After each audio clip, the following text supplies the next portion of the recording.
मेरे प्रिय विद्यार्थियों, आप सबको मेरा नमस्कार। उम्मीद है आप सब स्वस्थ और अच्छे होंगे और पढ़ाई अच्छी तरह से कर रहे होंगे। बच्चों, मैंने आप लोगों को पिछले वीडियो में संस्कृत वर्ग 6 के पाठ्य पुस्तक से 10वां पाठ कर्मा तु प्रकृति पूजा को पढ़ाया और समझाया था, जहां मैंने आप सबको पाठ में आए हुए संस्कृत के वाक्यों का अर्थ हिंदी में बतलाया था। उम्मीद है कि आप समझ गए होंगे।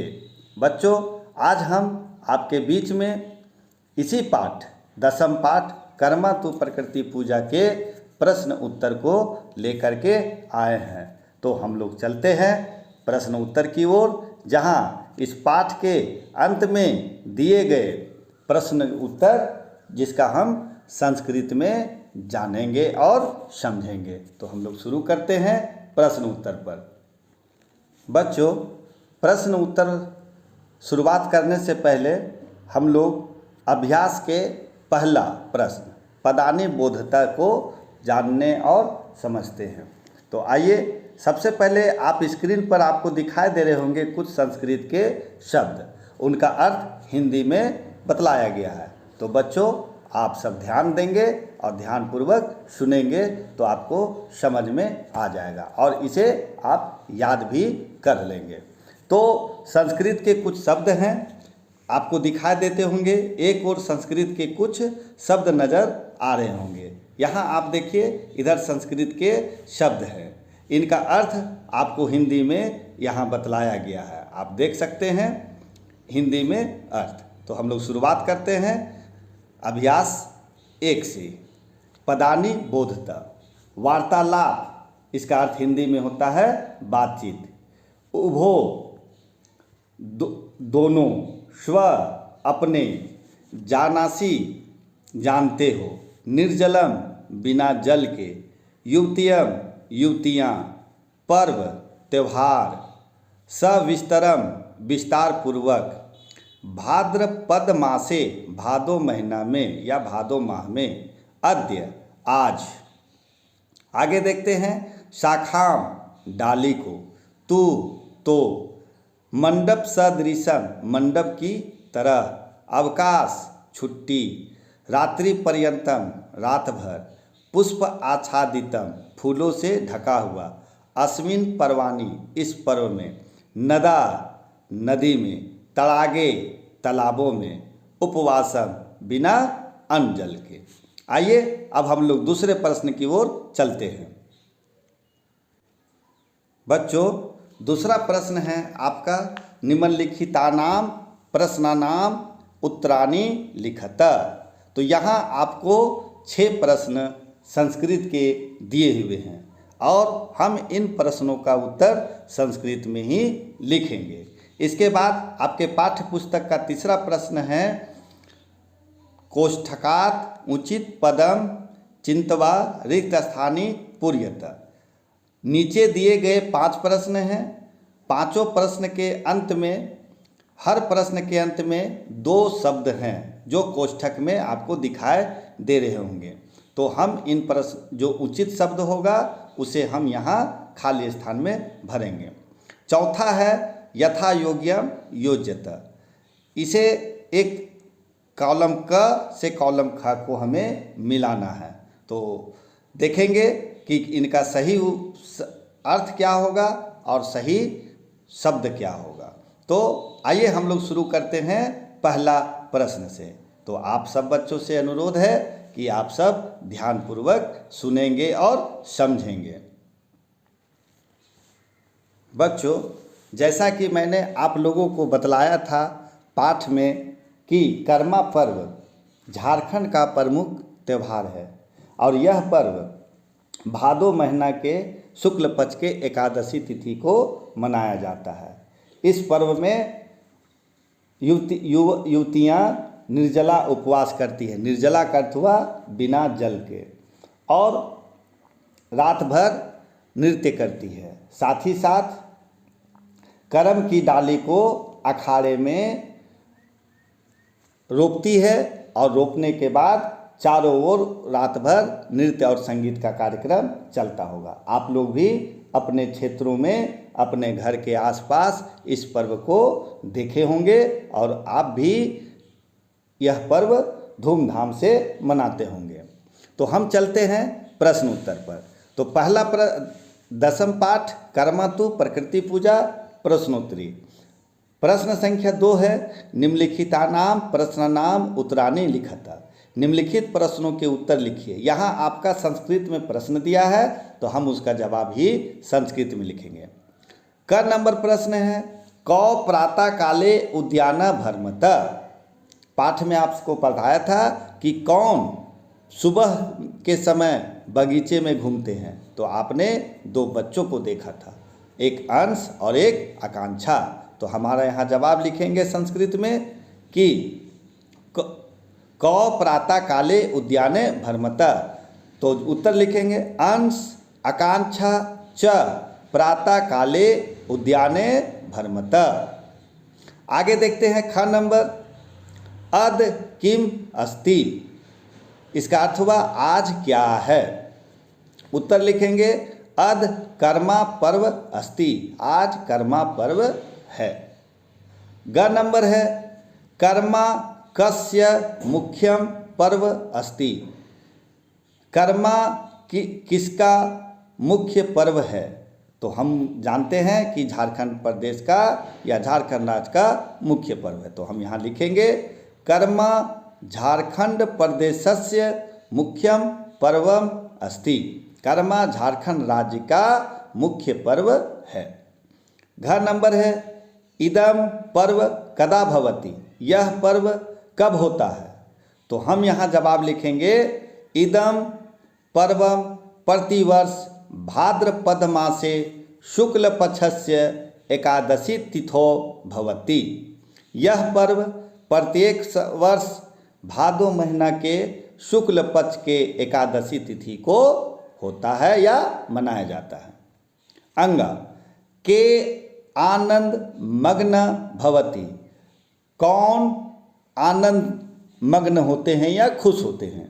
उत्तर सर्वे जना आनंद मग्न भवति।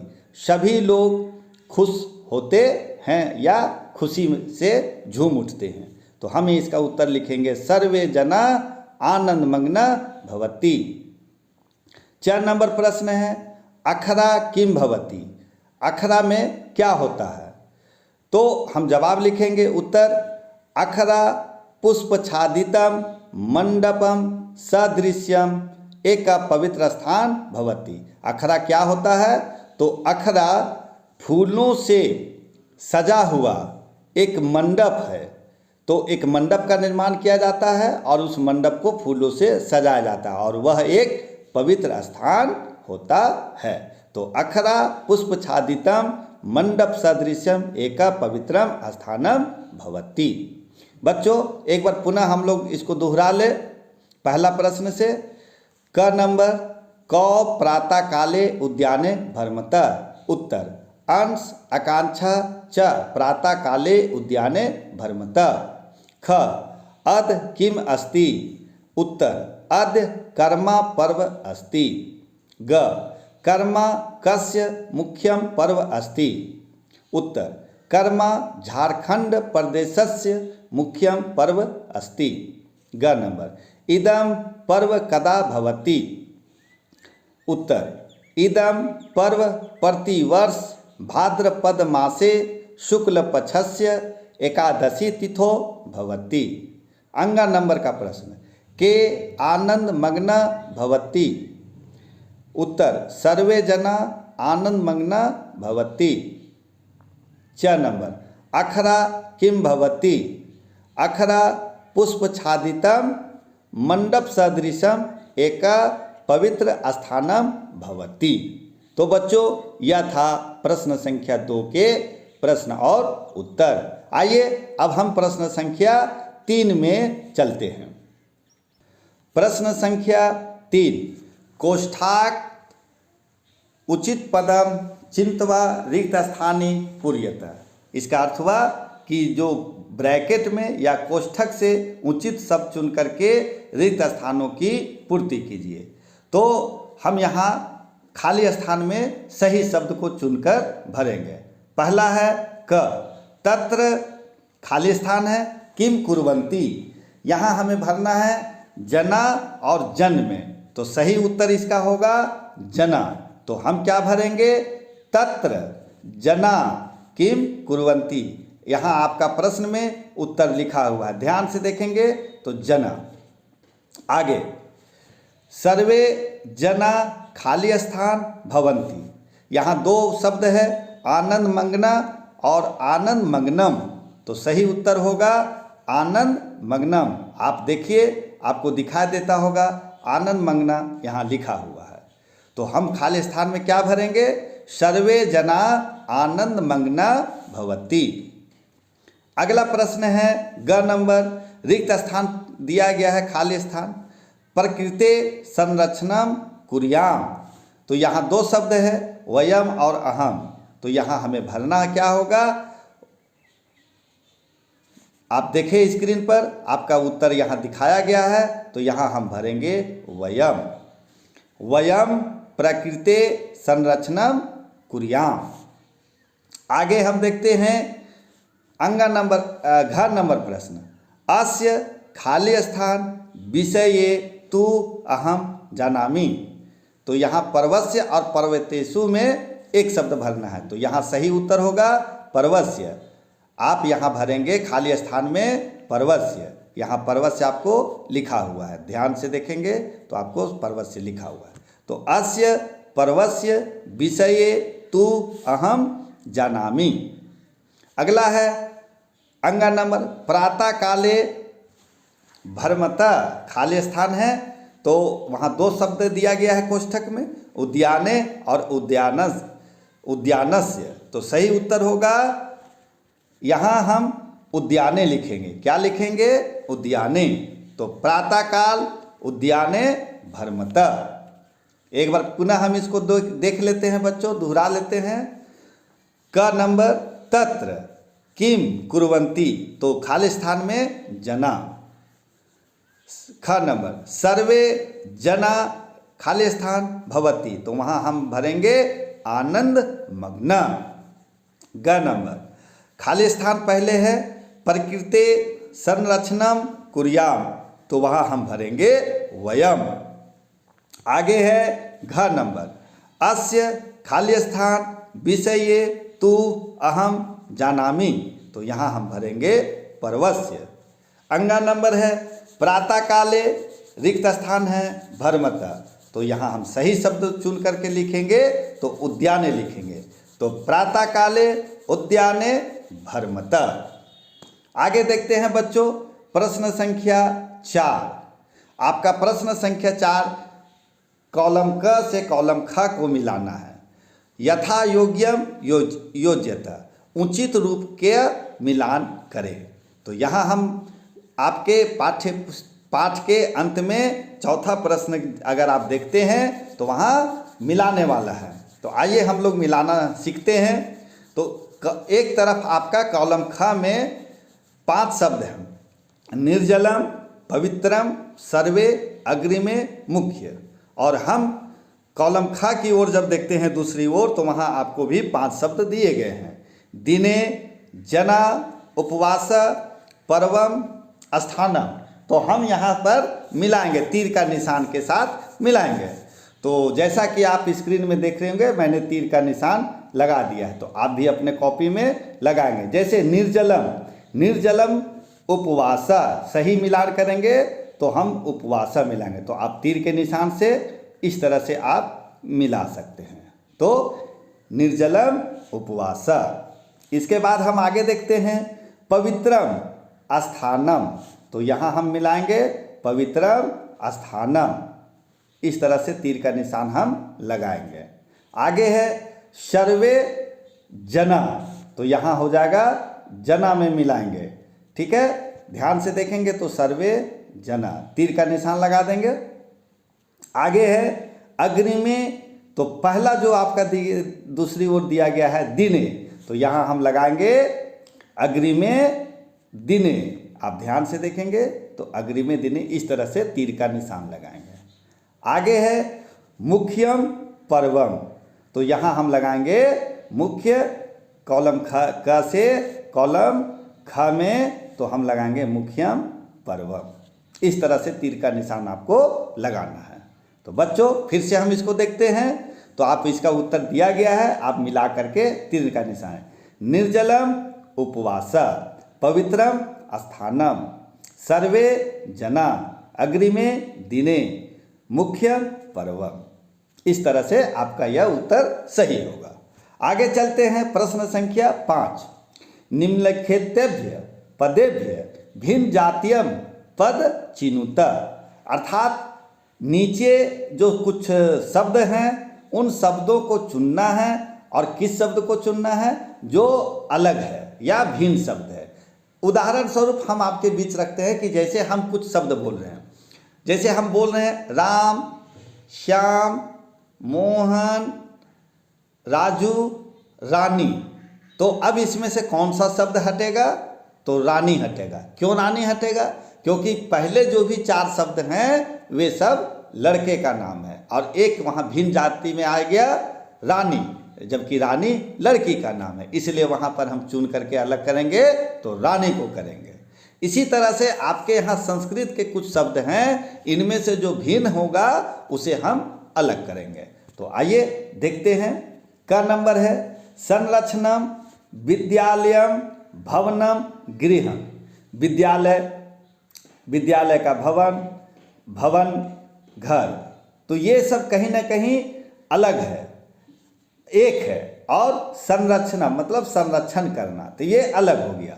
तो संरक्षणम विद्यालयम भवनम गृहम, यहाँ हम अलग भिन्न पद निकालेंगे तो हम लिखेंगे संरक्षणम। क्या लिखेंगे? संरक्षणम, अर्थात इस शब्द को अलग कर देना है। संरक्षणम विद्यालयम भवनम गृहम, तो यहाँ संरक्षण को खाली स्थान में हम भरेंगे। आगे है वर्षम साल भर, दिनम दिन, मासम महीना, रोपनम रोपना। तो आप समझ सकते हैं कि वर्ष, दिन और महीना, तो रोपना ये अलग हो गया। तो हम यहाँ से चुनेंगे कौन सा शब्द को अलग करेंगे? तो रोपन को करेंगे और यहाँ खाली स्थान में हम रोपन लिखेंगे। वर्षम, दिनम, मासम, रोपनम, तो रोपनम। मम मेरा, अहम अहम मैं, त्वम तुम, अदः आज। तो आप समझ सकते हैं कि मेरा, मैं, तुम, अद, तो आज। तो यहाँ पर कौन सा शब्द अलग होगा? भिन्न पद कौन सा है? तो अद। तो हम यहाँ खाली स्थान में क्या लिखेंगे? अद। मम अहम त्वम अद, तो यहाँ अद लिखेंगे। घर नंबर है नदाम तडागे समुद्रे समूहे। नदाम नदी, तड़ागे तालाब, समुद्रे समुद्र, अर्थात इन तीनों में पानी है।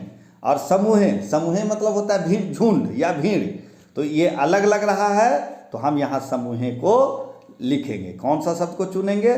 समूहे। और खाली स्थान में हम क्या भरेंगे? समूहे। हम यहाँ खाली स्थान में समूहे को चुनेंगे। आगे देखेंगे गजा, भलुका, व्याघ्या, मयूर। तो इसमें से गजा, भलुका, व्याघ्या, मयूर। गज हाथी, भलुका भालू, व्याघ्या बाघ, मयूर मोर। तो आप समझ सकते हैं कि ये सब जानवर हैं और मयूर क्या है? पंछी है। बाघ, भालू, हाथी क्या है? जानवर है। तो इसमें से अलग क्या हो गया? पंछी का नाम। तो हम यहाँ पर चुन करके लिखेंगे। कौन सा शब्द चुने अलग करेंगे? तो मयूर को करेंगे। क्या करेंगे? मयूर को। और हम खाली स्थान में लिखेंगे मयूरा। गजा, भलुका, व्याघा, मयूरा, तो यहाँ मयूर को अलग करेंगे। तो ये था आपका 5वां प्रश्न। आइए अब हम 6ठे प्रश्न की ओर चलते हैं। प्रश्न संख्या 6 है अधोलिखितानि पदानि आधृत्य सार्थकानि वाक्यानि रच्यत। निम्नलिखित पदों पर आधारित एक सार्थक वाक्य बनाना है, मतलब एक अर्थपूर्ण वाक्य बनाना है। जैसे आपका प्रश्न दिया हुआ है पाठ्य पुस्तक में देखते हैं तो क नंबर में कुछ शब्द हैं, ख में कुछ शब्द हैं, इसे हमें सही वाक्य बनाना है सही अर्थ के साथ। वानरा बंदर वनेषु जंगल में तरंती तैरता है, तो ये तो सही नहीं हुआ। बंदर जंगल में तैरता है, ऐसा तो होता नहीं है। उसके बाद है सिंहा वृक्षेषु नृत्यन्ति, सिंह पेड़ पर नाचते हैं, यह भी गलत है। मयूरा जले उत्पतंती, मोर पानी में उड़ता है, ये भी गलत है। मत्स्य आकाशे गर्जन्ति, मछली आसमान में गरजता है, यह भी गलत है। खगा उद्याने कुर्दन्ति, पंछियाँ बगीचे में कूदती है, यह भी गलत है। तो हम इसे सही शब्द करेंगे। तो आइए, आपका उत्तर दिया गया है। तो जो सही शब्द होगा तो सार्थक वाक्य जिसका अर्थ समझ में आ जाए। तो पहला है क, वानरा वृक्षेषु कुर्दन्ति, ये एक सही हुआ। बंदर पेड़ पर कूदता है। वानरा वृक्षेषु कुर्दन्ति, बंदर पेड़ पर कूदता है। सिंहा वनेषु गर्जति, शेर जंगल में गरजता है। ग नंबर, मयूरा उद्याने नृत्यन्ति, मोर बगीचे में नाचती है। घ नंबर, मत्स्य जले तरंती, मछलियाँ पानी में तैरती है। अंगा नंबर, खगा आकाशे उत्पतंती, पंछियाँ आसमान में उड़ती है। तो ये हुआ सही वाक्य। एक बार फिर से देखेंगे। तो पहला क है वानरा वृक्षेषु क्रुदन्ति, सिंहा वनेषु गर्जन्ति, मयूरा उद्याने नृत्यन्ति, मत्स्य जले तरन्ति, खगा आकाशे उत्पतन्ति। अर्थ बता देता हूँ बच्चों। बंदर जंगल में बंदर पेड़ में कूदता है, शेर जंगल में गरजता है, मोर बगीचे में नाचती है, मछलियाँ पानी में तैरती है, पंछियाँ आकाश में उड़ती है। तो ये था प्रश्न संख्या 6। आइए अब प्रश्न संख्या 7 देखते हैं। यहाँ आपका मंजूषात उचितम अव्यय पद चिंतवा रिक्त स्थानम पूर्यत, उचित अव्यय पद को चुनकर रिक्त स्थान को पूरा करें। जैसे आपका कोष्ठक में कदा अद अपि परम तत्र है। आप कोष्ठक के शब्द को देखेंगे तो इन्हें से सही अव्यय पद को चुन करके हमें इन शब्दों का ये वाक्यों को पूरा करना है। तो क नंबर है पहला, खाली स्थान है, विद्यालये तु अवकाश अस्ति। तो यहाँ कोष्ठक में जो दिया गया उचित पद है उसको हमें लिखना है। तो यहाँ हम क्या चुनेंगे? अद। यहाँ पर अद लिखा हुआ है तो हम खाली स्थान में यहाँ क्या भरेंगे? अद। ये अद है और यहाँ इसको हम खाली स्थान में यहाँ पर अद भरेंगे। तो अद विद्यालये तु अवकाश अस्ति। आगे है इदम पर्वम खाली स्थान भवति। तो ऊपर में जो शब्द है वहाँ से हम चुनेंगे तो कौन सा सही शब्द होगा? तो कदा होगा। क्या होगा? कदा। और कदा को यहाँ हम उत्तर में लिख दिए हैं तो हम खाली स्थान में यहाँ पर जो है वहाँ भरेंगे कदा। इदम पर्वम कदा भवति। खाली स्थान है जना किम कुर्वन्ति। तो यहाँ हम सही उत्तर अगर लेते हैं तो इसका सही उत्तर होगा तत्र। क्या होगा? तत्र। तो हम यहाँ रिक्त स्थान में क्या भरेंगे? तत्र। तत्र जना किम कुर्वन्ति। अगला है त्वम, रिक्त स्थान है कर्मा पूजाम करोसि। तो यहाँ त्वम खाली स्थान है, कर्मा पूजा करोसि, तो इसका सही उत्तर हो, ये सही अव्यय पद होगा अपि। तो हम यहाँ खाली स्थान में क्या भरेंगे? अपि। त्वम अपि कर्मा पूजा करोसि। अंतिम है अंगा नंबर, खाली स्थान विस्तारेण न। तो यहाँ हम भरेंगे अंतिम में क्या भरेंगे? परम। यहाँ पर आपका चुनेंगे हम कोष्ठक में जो अंतिम बच गया है परम, तो खाली स्थान में हम भर देंगे यहाँ परम। तो यहाँ हो जाएगा परम विस्तारेण न। तो ये था आपके प्रश्न उत्तर। एक बार फिर से हम 7वां प्रश्न को दोहरा लेते हैं। तो रिक्त स्थान में अद, अद विद्यालये तु अवकाश अस्ति। ख नंबर इदम पर्वम कदा भवति, खाली स्थान है वहाँ भरेंगे तत्र जना किम कुर्वन्ति।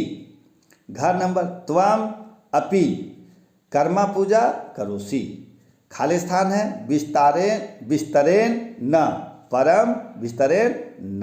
तो ये था आपके पाठ्य के प्रश्न उत्तर। बच्चों आपके पाठ्य में अंतिम में योग्यता विस्तार दिया गया है जो संस्कृत में कुछ पद हैं। आइए हम संस्कृत के उन वाक्यों का अर्थ हिंदी में जानते हैं।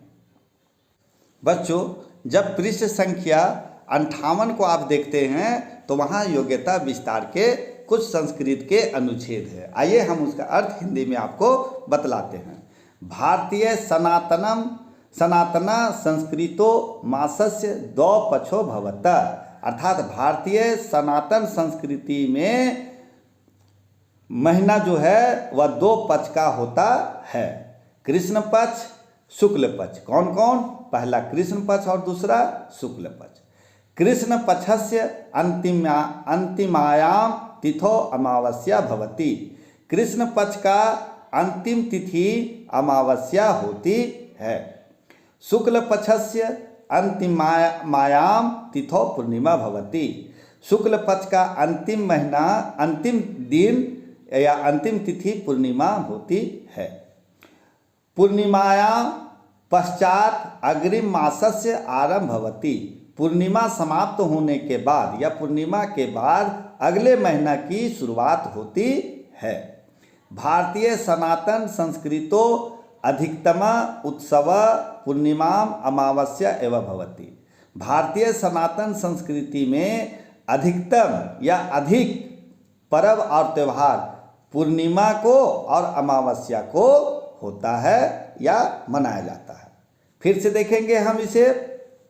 भारतीय सनातनम संस्कृतो मासस्य द्वौ पक्षो भवतः, भारतीय सनातन संस्कृति में 2 पक्ष का महीना होता है, कृष्ण पक्ष और शुक्ल पक्ष।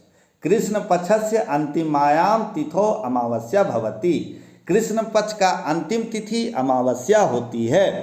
शुक्ल पक्षस्य अंतिमायाम तिथो पूर्णिमा भवति, और शुक्ल पक्ष का अंतिम तिथि पूर्णिमा होती है। पूर्णिमाया पश्चात अग्रिम मासस्य आरंभ भवति, पूर्णिमा के बाद अगले महीना की शुरुआत होती है। भारतीय सनातन संस्कृतो अधिकतम उत्सव पूर्णिमा अमावस्या एवं भवति, भारतीय सनातन संस्कृति में अधिकतम उत्सव पूर्णिमा और अमावस्या को होती है। तो ये था बच्चों योग्यता विस्तार। उम्मीद करता हूँ कि आज संस्कृत के 10वीं पाठ कर्मा तो प्रकृति पूजा के पाठ के प्रश्न उत्तर को भली भांति समझ गए होंगे। तो बच्चों आज हम लोग यहीं तक, फिर हम आते हैं आपके बीच में इसी संस्कृत पाठ्य पुस्तक से अगले पाठ को लेकर। तब तक के लिए बच्चों आप सबका बहुत बहुत धन्यवाद। आप सब अच्छे ढंग से पढ़ाई जरूर करें ताकि आपको अगली कक्षा में जाने पर किसी तरह से परेशानी न हो। इसी के साथ मैं आप सबसे विदा लेता हूँ। फिर आपके बीच में अगले वीडियो में अगले नए पाठ को लेकर के आपके बीच आऊँगा। तब तक के लिए बच्चों आप सबका धन्यवाद।